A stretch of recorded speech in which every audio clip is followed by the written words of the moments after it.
In the late afternoon glow of Lotus Street Cafe, Ava Li moved with a quiet strength. At 24, her eyes were tired, but they held a gentle light. As she wiped down a table, her phone buzzed with unpaid bills. She swiped them away, a familiar, silent burden. The door jingled, and an older man entered, his clothes wrinkled, his spirit drained. Ava saw him instantly. "You look like you could use something warm," she said with a soft smile. "Tea? It's on the house today." He was stunned. Most people ignored him. But Ava didn't give because she had a lot. She gave because she knew what it felt like to be unseen. This was her pattern. It wasn't about grand gestures. It was handing a steaming box of dumplings to a teen near the subway. It was folding her neighbor Mrs. Chen's laundry when she saw her struggling.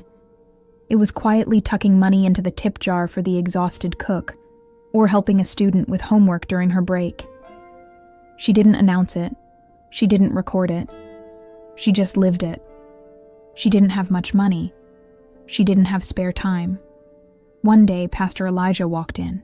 He was a calm, fatherly man in his late 50s, the kind of person whose presence brought peace. He spent his days helping the community, and Ava always had a cup of jasmine tea ready for him. No questions asked. "Long day?" she'd ask with a playful smile. "You have no idea," he'd chuckle. They'd talk like old friends, and she would listen, truly listen. Ava blessed him in small ways. She didn't know he prayed for her in big ones. Later, walking home through the neon-lit streets, the weight of the day would settle. Inside her tiny, quiet apartment, she'd finally let go of the smile she wore for everyone else. She'd open a worn journal, its pages filled with the same prayer repeated for years. "God, give me purpose. Give me direction. Give me something to hope for." Her handwriting was shaky, a testament to the tears she fought while writing. Kind people often carry the deepest loneliness. Ava smiled for others, but she didn't believe God still remembered her. Closing the journal, she whispered to no one, "Maybe I'm just meant to struggle." The next day, Pastor Elijah sat at the cafe, watching her. "Ava," he said gently, "can I ask you something?" She looked up, cautious. "You're always helping everyone else. But what would you ask God for if you believed he still answers big prayers?" Ava froze. She tried to laugh it off.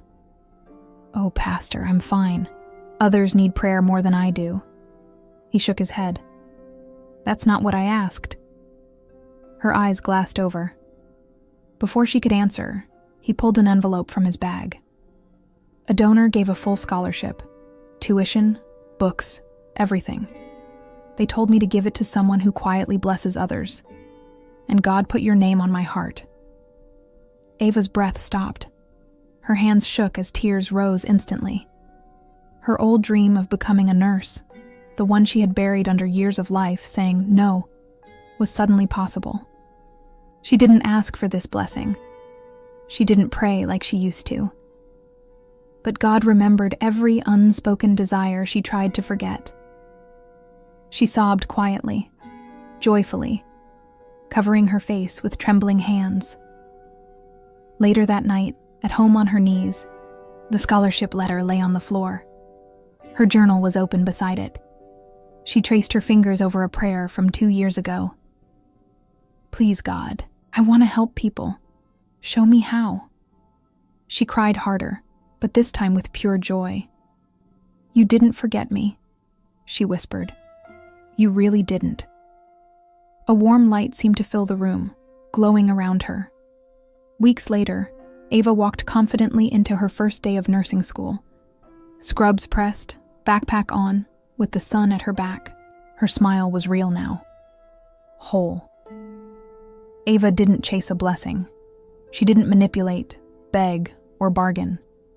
She lived with kindness, quietly, consistently. And God, who sees every hidden act of love, surprised her with a miracle she didn't even know how to ask for anymore. When you bless others with a pure heart, God has a way of blessing you in ways far bigger than you imagined.